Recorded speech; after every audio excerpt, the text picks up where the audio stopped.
We did not say we were going to create 2.2 million formal jobs. I just had to take a quick moment to comment on this classic social media video. I remember the first time I saw this video, man. I laughed so hard for a good 20 minutes straight non-stop. No matter where I go, or who, or how, or what Minister Psychology Maziwisa does in his life later on, I will never forget this. For me, this video is literally tattooed on his forehead, like the way those American soldiers cut those Nazi swastika symbols with a knife on their foreheads in Inglorious Bastards. So what happened on this fateful day was, it was a warm summer dawn when the government representatives were asked again by the media about the 2 million jobs they had promised, as the jobs hadn't turned up yet and were so long overdue. But being such a repetitive and tired question that started to really feel like an annoying anthem to them, Mr. Mazivisa took it upon himself to bury the hatchet once and for all by saying, Okay, can I run through this very quickly? 2.2 million jobs. Yes, we promised that. But you see what people tend to forget. And I want to say this on record. And I hope it's the last time we are saying this. As ZANU-PF. We did not say we were going to create 2.2 million formal jobs.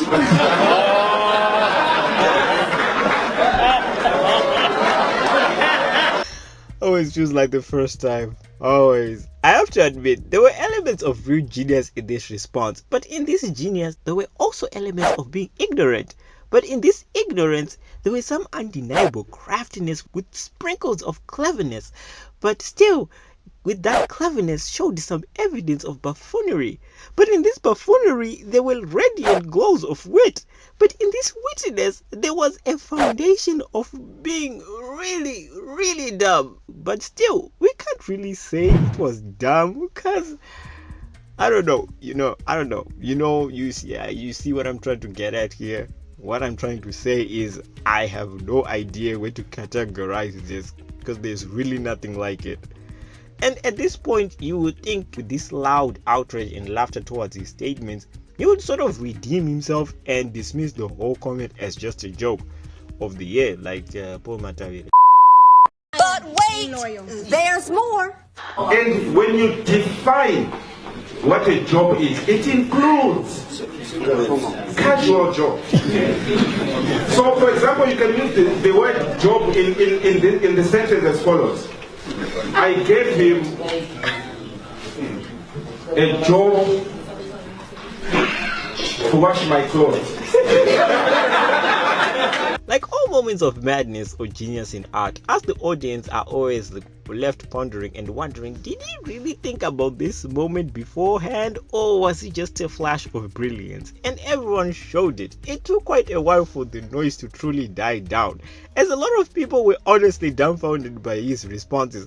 But one such person who hilariously embodied this deep confusion over the statements was renowned advocate from Zimbabwe, Mazivisa, and hands down one of my favorite things of the whole video.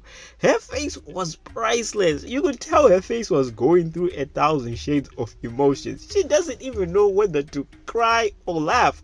You can literally see she is talking to herself in disbelief. And she might have thrown a few curse words in there too, trying to make sense and process of what may be the greatest justification or excuse to unemployment ever on a media stage.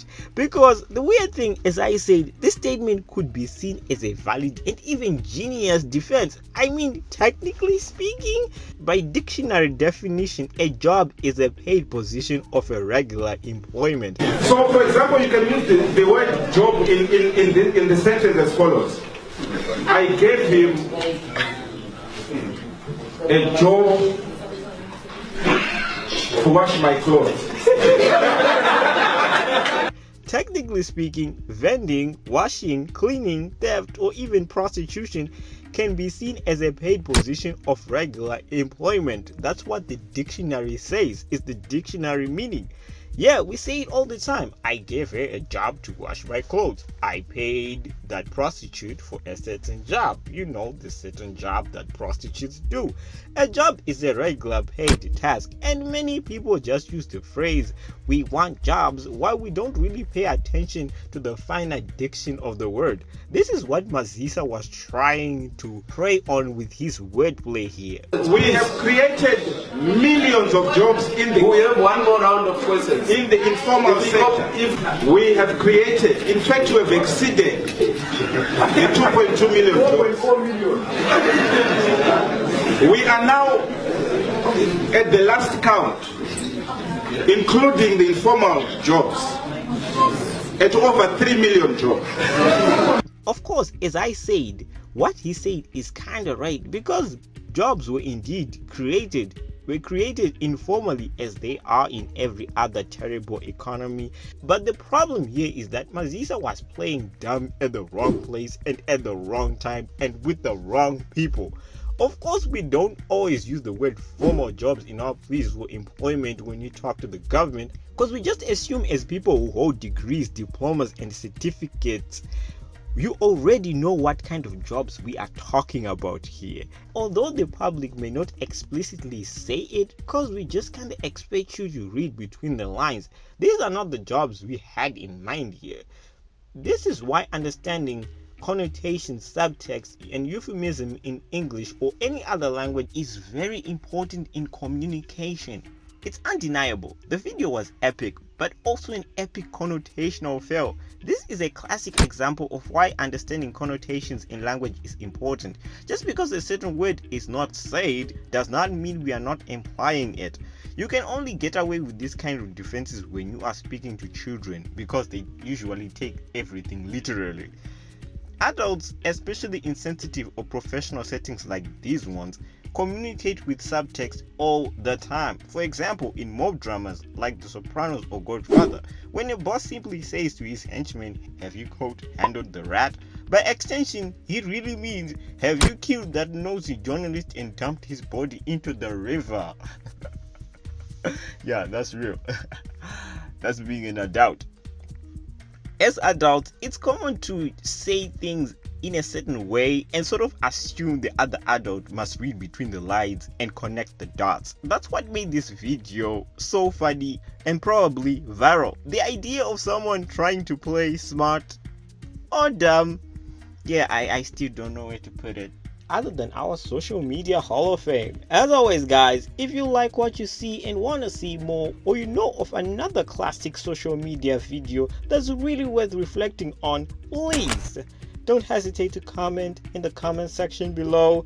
And as always, thanks for watching Mimsy Africa. Yep, till next time.